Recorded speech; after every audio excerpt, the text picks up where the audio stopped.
Hey, good morning. This time, di-discuss naman natin ngayon is about electric field intensity. Okay? Last time sa video na diniscuss natin is about electrical force. And an example na saan sa electrical force ay meron tayong involved na dalawang charge, which is example Q1 and then Q2. Okay? In this case, example na ito yung Q1 na merong charge. And then, gagamit tayo ng another charge na tatawagin natin na test charge, kung saan na kapag inikot-ikot natin siya o pinuwesto natin kahit saan, example dito, sa part na to, na mayroong ganitong distance, then ito naman, na mayroong ganitong distance, then yung test charge, sa part na to, na may ganitong distance, and then, sa part na to, mayroong ganitong distance, meron siyang na-experience na force. Na wherein yung force na yon, kung i-exclude natin o hindi natin isasama yung na-experience ditong sa test charge, ito ay tinatawag natin na electric field intensity. Okay? Kung saan yung electric field intensity, ang involved lang ay yung test charge. Bakit? Kasi sabihin at any point, okay, at any point from any distance from Q1, itong test charge na to ay may na-experience na force. Therefore, yung force na yon, paikot doon sa charge na yon ay ang tawag natin na merong field. Merong field na may experience galing dito kay Q1. Therefore, yung na-experience na yon na field ay tinatawag natin na electric field intensity. Okay? Example, this Q1 from the force na test, getting the force na na-experience ng test charge, okay? From Q1 to Q2, okay? Ito yun. Sabihin, ito yung force na na-experience ng test charge. Yung na-experience na yon ay wala natin na force per unit charge. At saan nanggaling yung force na yon?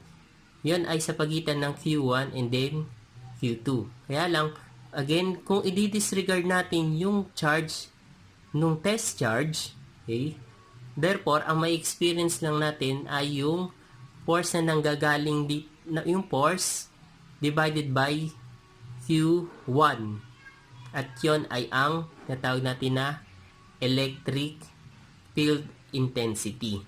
Okay? Yung electric field intensity, sabihin, kahit saan paikot dito sa test sa Q1 o yung source ng charge, yung test charge ay mayroong may experience na force. Therefore, yung force per unit charge na yon ay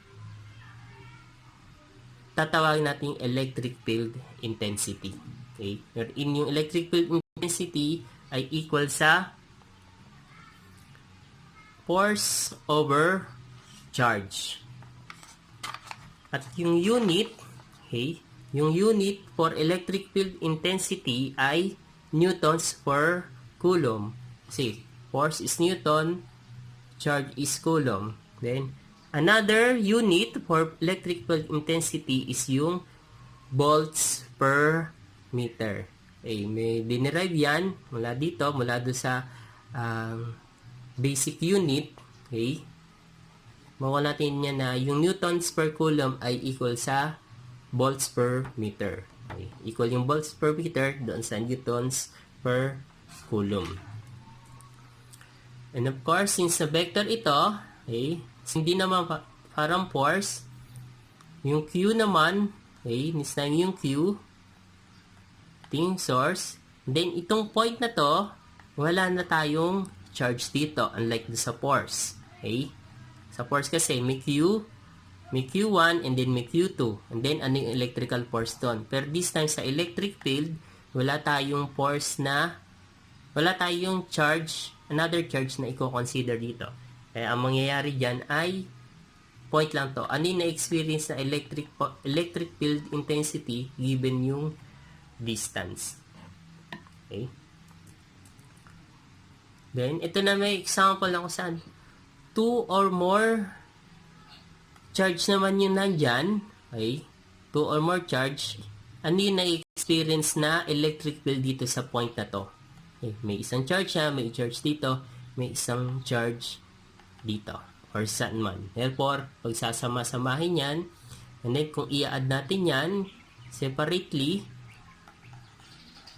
okay, electric field, yung total electric field na na-experience dun sa point na yon ay yung electric field na binibigay ng isang charge, then plus yung electric field na binibigay ng second charge, plus yung third charge, fourth charge, and so on. Then, in summation, okay, formula natin. Sample problem. Okay.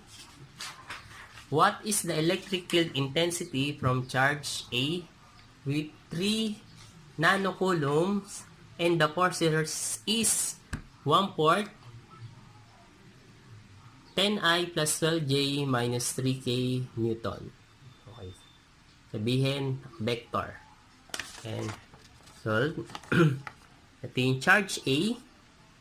Okay. Ano raw yung na-experience na electric field intensity given yung force? Okay. Sa formula natin, yung electric field intensity ay equal sa force over charge. Substitute lang natin yan. Okay. Given yung nanocoulombs, then Newton. Okay. Therefore, pag sinimplify natin, ang sagot natin, electric field intensity is 0.83I plus J minus 0.25K giga Newton per coulomb or gigavolts per meter. Okay. Pero actually, mas preferred o mas maganda na ang gamitin na unit for electric field intensity ay in volt per meter. Okay? Later, sa mga susunod na discussion natin, ipapakita natin yung importance ng volt per meter na yan. Kung bakit volt per meter yung mas magandang gamitin. Okay, another problem. Solve for the electric field intensity at point M if the charge K having negative 10 coulombs at point 1, negative 3, and 2. Okay? This time, ang given lang ay yung charge K at hinahanap yung electric field intensity sa point M.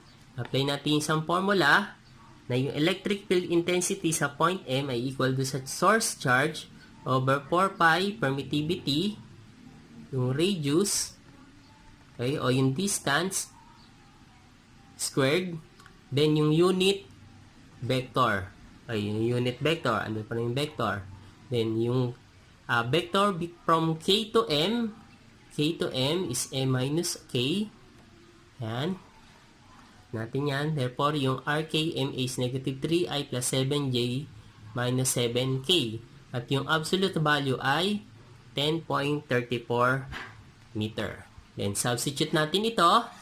Okay, substitute natin yan. Negative 10 coulombs. Vector is negative 3I plus 7J minus 7K. 4 pi over 4 pi, 8.854 times to negative 12.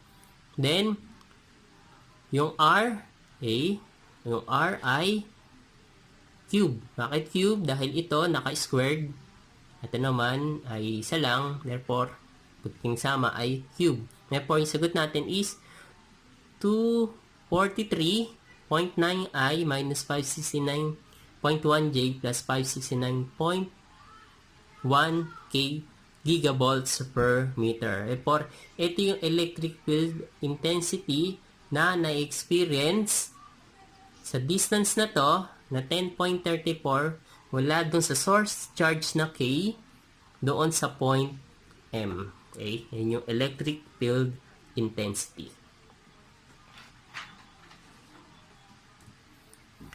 Next problem. Okay? Find E or electric field at point P caused by 4 identical 3 nanocoulomb charges located at point 1, point 2, P3, and P4. Okay. In this case, compared to sa mga previous problem natin, is isa lang yung source charge. This time, 4 yung source charge. Nasa P1, nasa P2, nasa P3, and P4. At lahat yon ay 3 nanocoulomb ang charge. Therefore, ano raw yung electric field na na-experience dito? Wherein yung electric field na na-experience sa point P ay yung total charge, total electric field intensity na na-experience nito. Therefore, pagsasama-samahin, yan. Okay, straight lang natin. Example, andito yung point P. Ito yung P. Then, andito yung ito yung sa charge sa P1, charge sa P2, charge sa P3, charge na nasa P4. Then, kukunin natin yung total electric field intensity na na-experience ito galing dito, dito, dito, and dito. Lahat yan pagsasamahin. Therefore, yung total electric field na na-experience sa point na to ay yung basic formula natin na Q1, okay? Q1, then over 4 pi epsilon 0 r squared r, yung distance, yung unit vector, and then plus, given doon sa pangalawang charge, okay, plus sa pangatlong charge, then plus doon sa pang-apat na charge. Okay. This time, based from the given, identical sila, kaya pwede nating isimplify na ilabas natin yung Q, wherein pare-pares lang naman yan, kaya common sa 4. Plus, common din naman yung 4 pi, yung permittivity of free space, dahil hindi binigay, therefore yung 8.85 pa rin yung gagamitin natin. And then, ang natitira na lang ay yung unit vector. Unit vector nito, unit vector nito, unit vector nito. Okay. Which is, ang distance is from P to P1. Okay? P1 to P. Therefore, P minus P1, absolute value, P minus P1, 3. Bakit 3? Dahil ito ay naka-squared. And then, meron din itong absolute value. Kaya, kinube na natin. Mas in-simplify na natin. Okay, first, kunin muna natin yung mga value na to. Yan, para tuloy-tuloy tayo. Yung P minus P1, 1 minus T, 1 minus 2, 1 minus 3, 1 minus 4. Saan nanggaling to P minus 1? Dahil yung direction ay from 1 to P. Okay? Therefore, yung P minus P1 ay negative 1, J minus 2, J minus 3K. At yung absolute value ay 3.74. P minus P2, para dito, 4i plus 6k. Ang distance is 7.21 meters. Para sa P minus P3, ito yon. Okay. Pag kinuha natin yan, masusolve natin, negative 3i plus 3j plus 2k. Absolute value, o yung distance, is 4.69 meters. Okay, P4 ito. P4.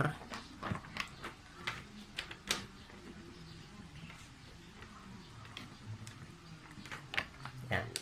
Linan naman ang sulat. P4, okay.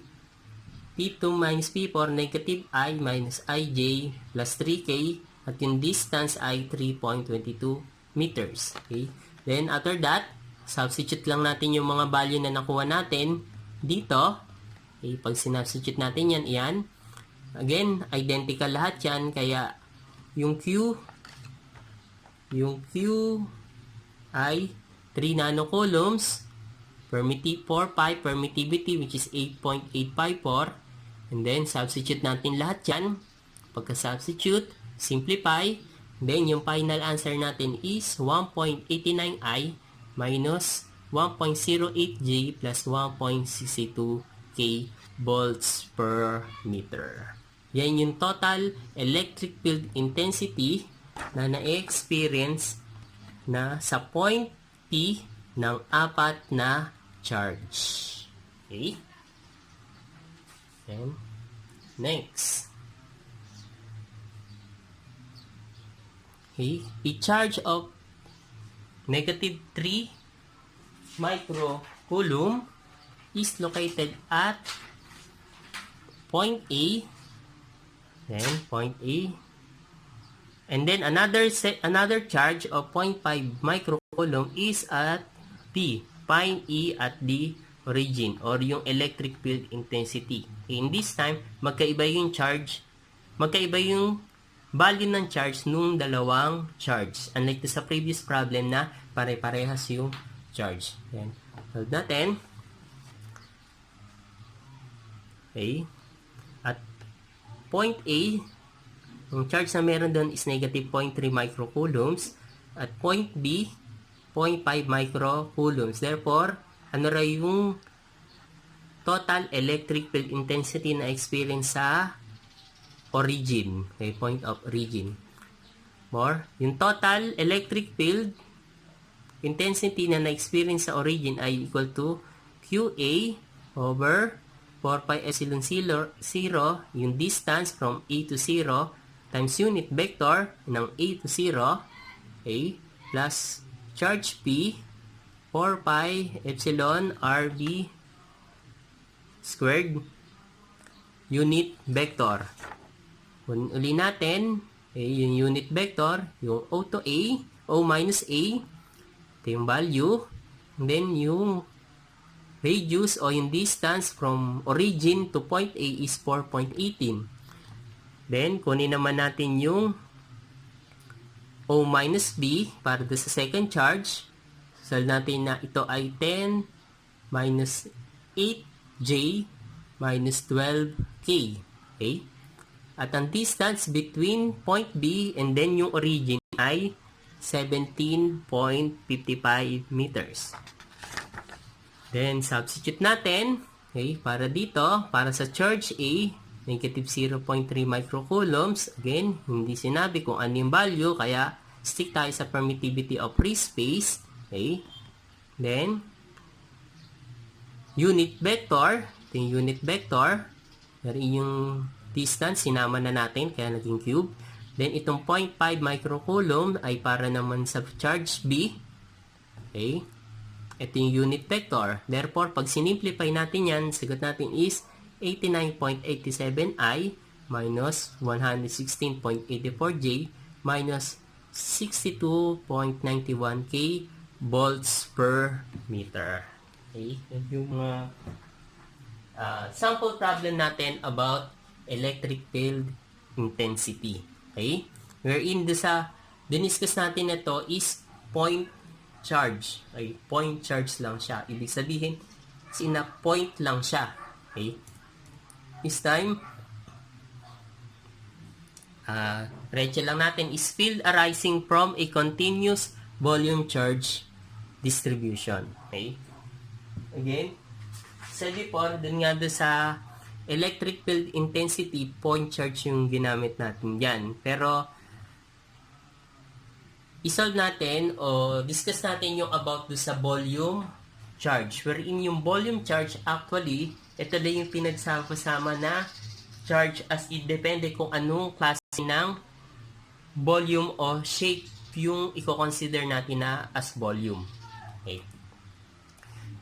If we now visualize a region of space filled with a tremendous number of charges separated by minute distances, we see that we can replace this distribution of very small particles with a smooth continuous distribution described by volume charge density. Okay? Compare kasi dun sa point charge, okay? Yung point na yon, yun lang yung pinaka-charge niya. Kaya lang, in case of volume na, okay, volume charge density na yung dinidiscuss natin. And then, just as we describe as having a density of water as having a density of 1 gram per centimeter cube. Yun yung density. Kasi yung volume, density na dinidiscuss natin. Wherein yung pag-volume charge density denoted by rho B, o actually, again, kahit ano namang variables ang gamitin, Okay lang as long as na alam natin kung ano yung variables o nire-represent ng variables na yun. This time, yung rho B is nire-represent niya yung dami ng charge per volume. Kaya, yung rho B ay coulombs per meter cube. Okay? Compared doon sa diniscuss natin last time na unit point charge, coulombs lang siya kasi point lang. Later, bukod sa point charge, saka yung volume charge, meron din tayong line charge, saka sheet charge. Okay? Pero, isama na, diretso na natin na, supposed to be dapat point charge, line charge, and then sheet charge, and then volume charge. Kaya lang, isunod na natin yung volume charge dahil at the end, magbimisto lang point charge lang yung volume. Okay? Ano yun? Ay, isus natin. The small amount of charge, okay, delta Q in a small volume delta V is equal to, may be defined as rho B mathematically by limiting process. Yan. The total charge within some finite volume is obtained by integrating throughout that volume, wherein yung charge, yung total charge na nasa volume, okay, sa shape na yon, kung ano mang klase yon, ay equal sa integral nung limit ng rho B o yung volume charge density times yung differential nung volume. Okay, differential ng volume. Therefore, mag-i-integrate tayo dito para makuha natin yung total charge. Okay.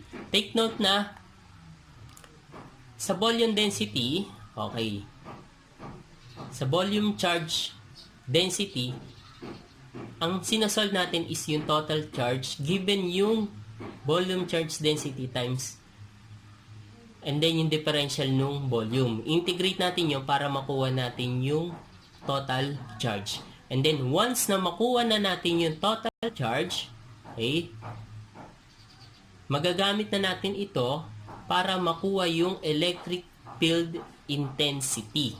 Okay. Take note na yung electric field intensity on that volume. Okay?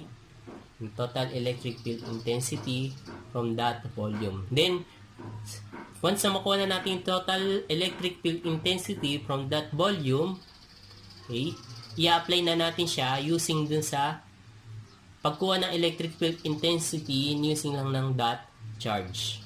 Okay. Example.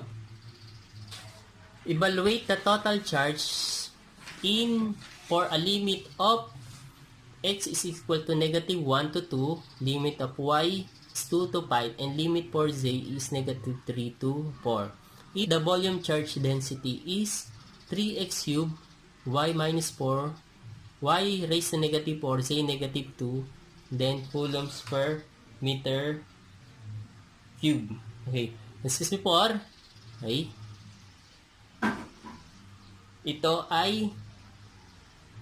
ito yung volume charge density.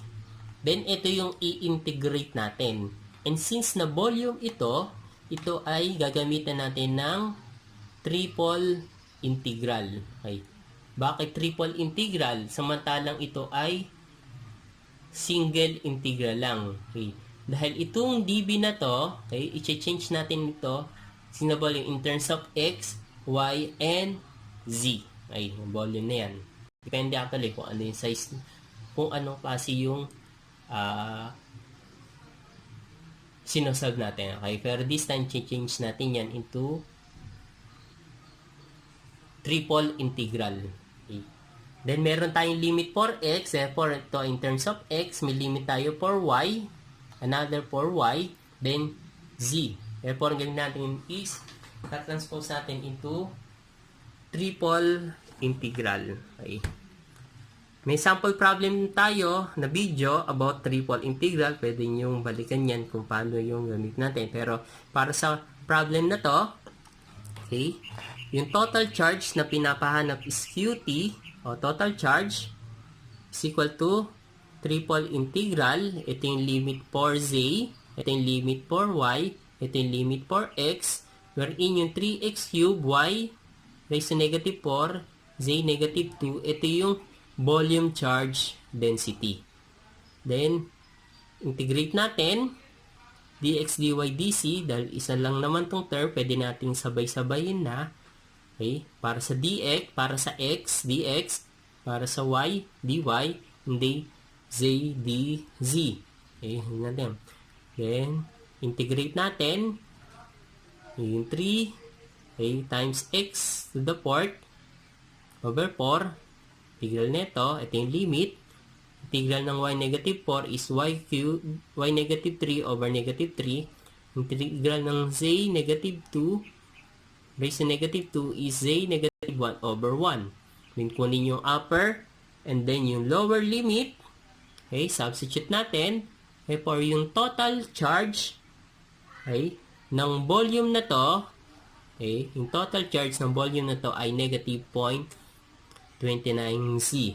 At yung total charge na to ay gagamitin natin para makuha yung electric field intensity.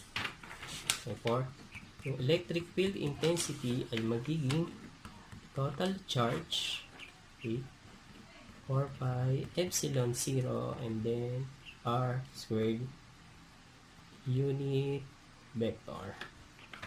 Okay. Yan. Ganyan na yung mangyayari dyan.